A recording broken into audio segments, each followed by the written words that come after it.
Hi everyone, it's Jessica. Welcome back to my channel. Today I am working on making a Scrappy Trip block and I'm using my new Christmas bundle. I didn't show you this yet, but I finally have them already. I ordered this ages ago.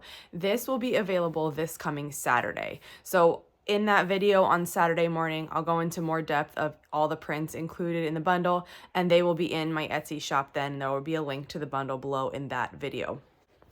This is the block that we are making today. So let's get started. I've done a tutorial on this block before. You can search my channel if you're interested in seeing it. It's a pretty popular one that does get a lot of views. And when I was looking at the Christmas bundle, I thought it would be really fun to make this quilt with that bundle. And so when you're making a block, the way that I'm doing it, you need 8 2.5 inch by 21 inch strips. So we can do this with a jelly roll, you can do this from fat quarters, it's really up to you. So here I have 3 red, 3 white, and 2 green. And I am going to be doing this one completely random, which means I'm not paying attention to where the colors go in the strip, where they meet when I put the blocks together. It is all random. And I like doing this block like that because I do think this quilt always turns out really pretty, kind of no matter what you do to it, if you pay attention or if you don't. And it's easier to not pay attention sometimes. So because you can get really pretty results with just doing it completely randomly, that's how I tend to do this quilt. And so the first thing that you're going to do is take your strips. You can decide on the order that you want them to go or not. Like I said, I'm not. So I'm going to take all my strips and sew them together in one big long piece along the 21 inch side. So here I have 2 strips right sides together and I'm sewing along one of the edges. Once I'm finished sewing along that, I'll bring the strip back to the beginning, open it up, and then I'm going to sew another strip on to whatever one's on the right. Normally when I'm strip piecing, especially strip pieces that are going to get cut apart later, I say to turn down the stitch length because it helps to have your stitches not come apart after you do the cutting. But in this case, you don't need to do that. Right now I have mine set at a 2.5 stitch length, and that's what I'm going to keep it at. For this specific one, we do unpick stitches. So if you set it to the smaller size, it's just going to make it a little bit harder for you. It's going to make it take longer for you to pick apart the stitches. And now I have my 4th strip and I'm sewing this on. You know what? I recently cleaned this table with Windex and I don't like it. My fabric is not gliding nicely, so I think I'm gonna have to like rub it with some batting to kind of buff that off, because normally when I'm sewing here this is like really gliding and I'm feeling a lot of drag on this one side, which is annoying, so I'll have to fix that. And now I have 4 together, and basically I'm just going to keep adding until I have all 8 straight across in one big piece. So I'm going to take my red one next, and like I said, you can do this in any order. You don't have to follow the color layout that I'm following. You can do anything here. Putting my last strip on, so this is strip number 8. And once this is sewn, then I cut the thread, and what we're going to do now is make a tube. So we're going to take the far left one, fold it over, and we're going to sew that to the far right one. You don't need to press or anything at this step. You're basically just sewing this closed into a tube. Okay, and once this is sewn together, we'll go head over to the cutting mat. Now at the cutting mat here, I have this laid down. I didn't press it, but I have it kind of as flat as I can get it. And I lined up the top with one of the lines on my cutting mat, so I know that I'm working straightly. And then I'm going to take my ruler, line it up to cut off the selvages. So that will be my first cut here. So I try to put all the selvages on one side when I'm sewing them together so that when I cut this off, I only have to do that on one side because we're going to need to get 8 cuts out of this now. So you make 8 2.5-inch cuts. So now we have 8 pieces and they're all the same. And what we're going to do is we're going to take these stitches out on each one at a different point and make our block. So let me show you how that works. So back at my sewing machine, I have all my pieces.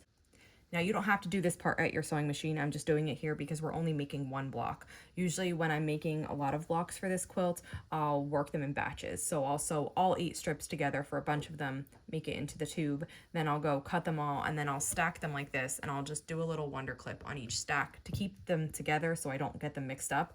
And then, you know, I'll do this work somewhere else. And once I have them unpicked, then I'll take the whole batch back to the sewing machine and work on them. So first, I'm going to just start. You can start anywhere if you're doing this randomly. So here I'm starting at this little candy cane and snowflake one, and I'm just going to open this up. So I just go about every third stitch and stick my seam ripper under there and open it. And then I open it up. So now I can choose to either have the candy cane one, you can see over here at the top, or the snowflake one. Let's just leave the candy cane one at the top. So the next time I want to take this apart, here is where I was before, snowflake, candy cane. So that means I'm gonna rotate this once and I'm gonna take apart the candy cane and the strip one. So now I'm at this one and I take this one apart. I really forgot how much fun this quilt is. I mean, even opening these up, it's so fun. And so it looks instantly pretty, even though your pieces aren't sewn together yet. So now when I put this here, you can see my stripe one went up a spot, my candy cane one's all the way down to the bottom. I'm starting to create a diagonal here. So now let's go to the next one. So last time we opened the candy cane and the stripe, we're gonna shift it once more and we're opening the stripe to this geometric one. So let's open this one.